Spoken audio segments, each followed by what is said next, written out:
1882年，喺朋友 Anthony Szigety 引領下 ，Tesla 接受咗 Continental Edison Company 喺塞納河畔嘅電燈廠度工作。Tesla 從之前電信公司的實際電機經驗及能力下為巴黎歌劇院、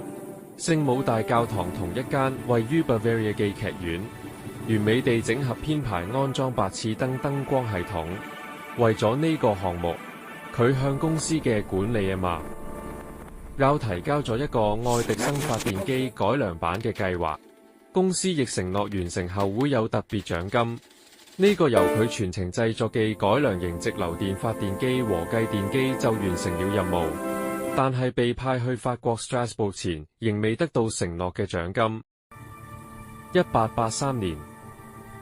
，Tesla 去到法國為德國鐵路公司嘅一個鐵路車站嘅燈光系統進行修復工程。原因之前德王威廉一世現場觀看運行時啟動失敗並發生爆炸，即場被驚嚇及表示憤怒。車站急需要一個全新嘅燈光系統，於是總裁表示會另發獎金給能解決問題的人。Tesla 應承前往，到達車站後便檢查系統相關一切，發現問題只出現係發電機組，便將車站那部廢棄發電機重新設計改裝，便完成了工作。當地政府認同了 Tesla 嘅出色表現，但公司承諾嘅獎金卻沒有兌現。同事眼看 Tesla 不甘心而帶怒火的眼神，知道事情不好了，於是解圍說去美國紐約吧，